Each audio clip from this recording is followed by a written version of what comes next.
Didik TV KPM. Okey, auzubillahi minasyaitonirrajim. Bismillahirrahmanirrahim.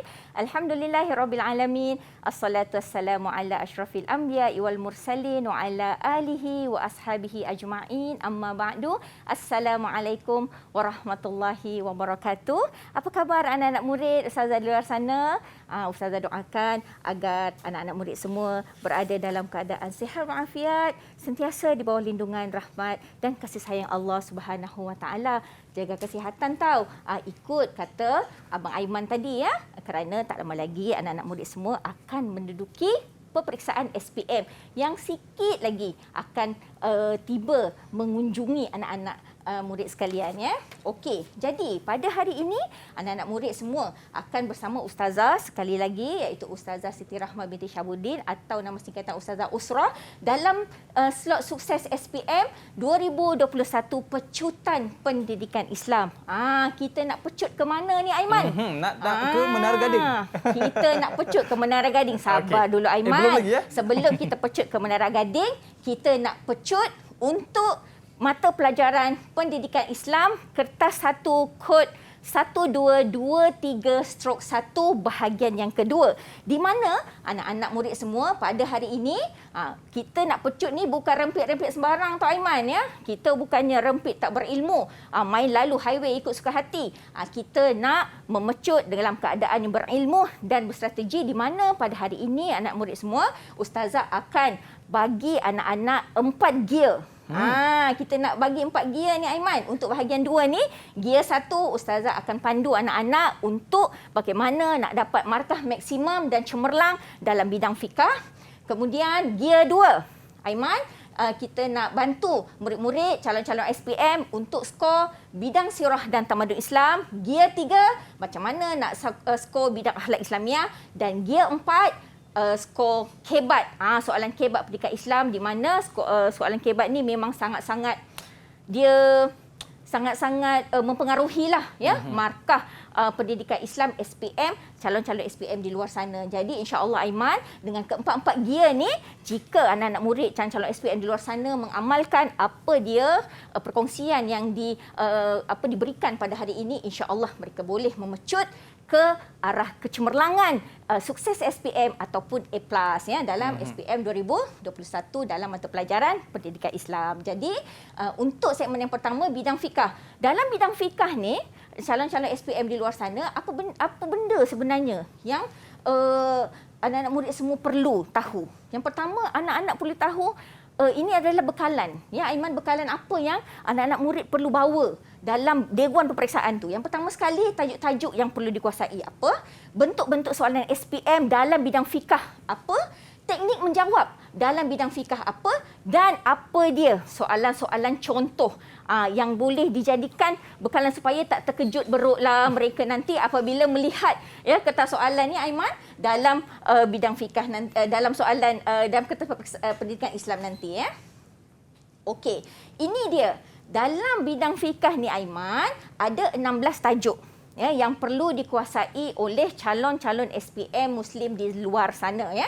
Tingkatan 4 ada 8 tajuk, manakala di tingkatan 5 ada 8 tajuk juga. Jadi keseluruhan ada 16 tajuk dalam bidang fikah yang perlu dikuasai oleh calon-calon SPM ya. Okey. Bentuk soalan bidang fikah. Sebenarnya dalam bidang fikah ini banyak bentuk soalan yang akan terhasil. Tapi memandangkan slot kita ni kan taklah panjang Aiman. Kalau nak semua sekali setahun lah ya kita kena buat sukses SPM ni Aiman ya. Jadi untuk masa yang terhad ini kita dapat kongsikan 3 bentuk soalan bidang fikah saja yang sangat sinonim lah ya Aiman. Dalam bidang fikah ini ada 3 bentuk. Yang pertama, maksud, yang sangat famous lah ya soalan maksud ni, soalan kaifiat dan soalan perbezaan ya. Okey, mari kita tengok teknik menjawab soalan maksud atau pengertian atau takrif. Maksudnya apa kat sini? Maksud, pengertian, takrif ni maksudnya sama. Jadi kalau dia kata maksud, pengertian, takrif ni yang samalah tu. Dia nak minta benda yang sama. Untuk markah bagi soalan maksud, pengertian atau takrif, dia untuk maksud yang lengkap, untuk satu maksud yang lengkap, dia akan berikan 2 markah. Ya, peruntukkan 2 markah untuk satu maksud yang lengkap. Macam mana dia nak beri 2 markah lengkap ni? 1 main point, 1 markah. Maksudnya apa Tok Aiman? Kena ada 2 poin, Ustazah. Very good Aiman. Maksudnya satu maksud lengkap kena ada 2 main point. Jadi ingat, setiap satu maksud yang diberikan kena ada 2 main point di situ, barulah calon-calon SPM akan memperoleh markah penuh untuk maksud yang diberikan. Jenis item. Apakah maksud jenis item? Jenis item maksudnya soalan maksud ni dia adalah jenis respons terhad. Apa maksud respon terhad ni anak-anak murid semua? Maksud respon terhad adalah jawapan itu dia mesti berdasarkan buku teks ataupun di SKP. Tapi di SKP dia tak ada keterangan maksud. Jadi nak senang lebih faham adalah berdasarkan buku teks. Dia tak boleh lari. Macam mana? Nanti Ustazah berikan contoh bagaimana jawapan yang salah, ya, jawapan yang salah. Okey. Teknik macam mana nak menjawab soalan maksud? Yang pertama, berikan maksud dari segi istilah. Kenapa Ustazah cakap macam ni Aiman? Sebab dekat buku teks tu Aiman, dia ada 2 maksud. Ya, ada maksud daripada segi bahasa dan ada maksud daripada segi istilah. Ramai tahu anak-anak murid Ustazah kan tanya, Ustazah, kalau soalan maksud ni dia tanya kita nak bagi maksud yang mana? Jadi jangan bagi maksud dari segi bahasa. Kecualilah soalan tu tanya nyatakan maksud haji dari segi bahasa, barulah bagi maksud dari segi bahasa. Kalau dia tak tulis perkataan bahasa, jangan bagi maksud dari segi bahasa. Bagi maksud dari segi apa, Aiman? Daripada sudut istilah, Ustazah. Ya, berilah maksud dari segi istilah sahaja. Ingat ya, murid-murid semua, mesti beri maksud dari segi istilah. Lepas tu, macam mana kita nak buat dengan maksud istilah ni? Kena jawab dalam bentuk perenggan. Ustazah, boleh tak Ustazah kalau kami dengar banyak Ustazah mesti jawab dalam bentuk poin. Kalau beri dalam bentuk poin pun tak ada masalah, tapi ingat dia tengok yang ketiga ni. Poin Ustazah yang ketiga ni. Maksud istilah ni 2 main point ni dia mesti dibuat dalam satu ayat.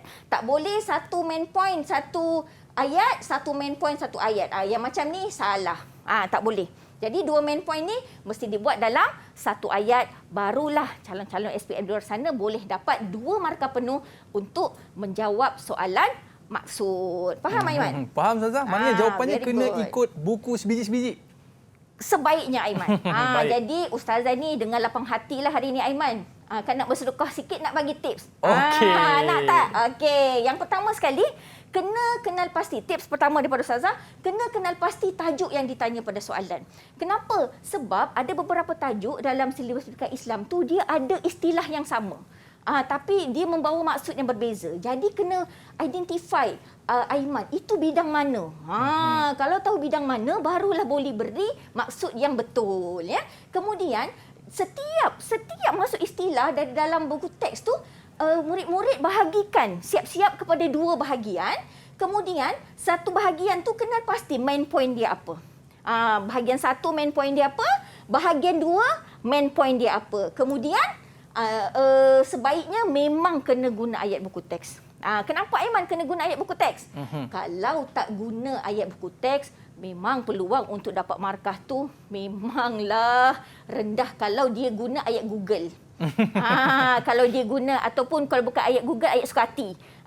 Kan ikut dia punya mazhab. Kan itu memang most likely memang tak akan dapat markah lah. Kan jadi memang sebaik-baiknya anak-anak murid semua gunakan ayat buku teks ya. Dan ini lagi sekarang ni kan banyak perkongsian kat luar sana oleh guru-guru pendidikan Islam kat luar sana, hafal kamus istilah. Ya, jadi kita ni nak sukses SPM memanglah kenalah berkorban. Memanglah Ustazah tak kata menghafal ni sesuatu yang seronok. Kan memanglah, tapi nak berjaya memanglah macam tu kan Aiman kan. Jadi hafallah kamus istilah banyak ya, banyak perkongsian, banyak je bahan-bahan yang dikongsikan, jadi hafal kamus istilah memang membantu ya calon-calon SPM untuk menjawab maksud ni, sebab maksud ni dia soalan yang sangat famous Aiman.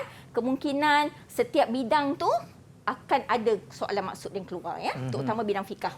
Okey, kemudian dan apa lagi tips yang Ustazah boleh bagi untuk calon SPM skor soalan maksud adalah buat latihan padankan maksud dengan istilah untuk membantu, ya, kekuatan ingatan supaya dapat menjawab soalan maksud dengan baik dan mendapat markah penuh dalam soalan pendidikan Islam SPM nanti, ya.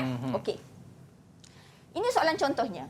Dalam bidang fikah, ya, apakah maksud solat sunat istikharah? Dia biasa akan peruntukkan 2 markah. So jawapan contoh, inilah dia contoh jawapan yang calon-calon SPM boleh tulis dalam buku jawapan nanti, ya. Solat sunat istikharah ialah mulakan jawapan anak-anak murid semua dengan penyata jawapannya seperti mana yang warna merah ini. Kemudian ini yang warna biru ni adalah bahagian maksud yang pertama. Ya, solat yang dilakukan untuk memohon petunjuk Allah Subhanahu Wa Taala. Contohnya main point dia memohon petunjuk Allah, main point 1. Ya, kemudian yang warna ungu ini atau purple, ya, bahasa kampung saya, ya, warna purple ni adalah bahagian maksud yang kedua, ya, dalam menentukan pilihan bagi sesuatu perkara. Jadi memohon petunjuk menentukan pilihan. Boleh hafal macam tu supaya mudah ingat. Tapi nanti jawab dalam peperiksaan kena tulis penuh macam ni, ya, Aiman. Okey, faham Aiman? Jawab macam ni nanti baru boleh dapat 2 markah, ya. Baik. Okey, ini perbandingan jawapan maksud, pengertian dan takrif, ya. Contohnya soalannya apakah pengertian sembelihan? Jika calon jawab menyembelih binatang yang halal dimakan dagingnya, 1 markah saja dapat sebab ada 1 main point saja. Tapi jika calon memberikan 2 main point tadi, ya, menyembelih binatang yang halal dimakan dagingnya dengan cara memutuskan urat halal dan urat marik, barulah akan memperoleh 2 markah. Ya, Aiman? Sebab apa? Ada 2 main point tadi. Clear, Aiman, ya? Clear, Ustazah. Okey. Jadi bilangan maksud dalam bidang fikah ni, Aiman, yang boleh dikuasai oleh calon SPM ada 48 ni, Aiman, untuk tingkatan 4 dan ada 66 maksud dalam tingkatan 5. Jadi menghafal maksud kamus istilah tadi sangat membantulah, ya. Okey, bentuk yang kedua adalah kaifiat. Kaifiat ni maksud dia apa? Cara pelaksanaan sesuatu ibadat. Ya, markah biasanya untuk kaifiat ni adalah satu isi dia peruntukkan 1 markah je. Ya. Jadi dan jenis item kaifiat ni dia mesti respon terhad.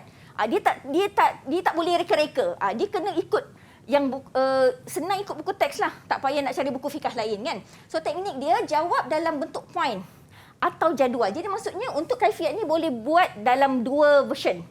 Boleh jawab dalam bentuk point atau boleh jawab dalam bentuk jadual. Ya, jawapan cara ni, teknik untuk kaifiat ni dia mesti khusus. Dia mesti khusus untuk ibadat tersebut. Dan dia biasa untuk cara kaifiat ni ditanya kepada ibadat lah, ya, Aiman. Dan dia mesti khusus kepada ibadat tu dan dia tak boleh campur. Dia punya cara tu tak boleh campur antara 2 ibadat. Ya, dan ditulis mesti ditulis dalam ayat lengkap. Tak boleh guna 1-2 perkataan je. Dia tak difahami, ya. Okey, tips untuk menjawab soalan kaifiat. Kenal pasti jumlah kaifiat dalam bidang fikah. Pendidikan Islam tingkatan 4 dan tingkatan 5 kuasai subtopik kaifiat ni tak banyak. Kaifiat haji tamattu, dia ada 2 jenis kaifiat je, haji dan solat-solat sunat, ya. Kaifiat haji tamattu buat carta alir. Bermula 9 Zulhijjah hingga 13 Zulhijjah. Kemudian susun rukun haji dekat carta tu dah ada tarikh dia, susun rukun haji tu kat mana? Kemudian susun perkara wajib haji tu kat mana supaya mudah nak ingat kaifiat dia nak buat macam mana. Itu untuk kaifiat haji tamattu. Untuk kaifiat perkara solat sunat pula adalah kuasai 3 benda ni yang paling utama. Niat dia apa? Niat tu niat bahasa Arab ataupun maksud. Niat. Kena hafal. Kena hafal. Kemudian bilangan rakaat. Bilangan rakaat tu mesti yang bilangan rakaat yang lengkap. Contoh solat sunat duha, dia ada 2, 4, 6, 8. Kena hafal 4 rakaat. Tak boleh hafal 1 je. Ya, dan cara pelaksanaan ni senang je, Aiman. Pilih sama ada digalakkan berjamaah atau bersendirian. Ya, itu. Okey. Soalan contoh kaifiat, jelaskan kaifiat solat sunat tasbih dengan 2 salam. Calon-calon SPM boleh jawab macam ni, guna point sistem boleh, ya, buat penyata jawapan, buat letak ni. Letak niat ni apa, letak dia punya maksud niat, boleh maksud niat. Nak bahasa Arab je pun boleh, tak ada masalah. Bilangan rakaat mesti letak lengkap. Ya, murid-murid semua mesti letak lengkap. Kemudian boleh juga jawab macam ni dalam bentuk jadual atau kotak. Macam Ustazah cakap tadi. Kemudian perbandingan jawapan yang kurang tepat, ya. Kalau letak bilangan rakaat 2 je untuk solat sunat duha, kosong. Kenapa? Sebab bilangan solat sunat duha tadi dia ada 4 rakaat tadi, kan, Ustazah kata. Dia mesti hafal semua tu, letak semua baru dapat markah penuh. Kalau tak, dia akan bagi kosong. Boleh faham, ya? Okey, contoh pula untuk kalau dia kata niat je.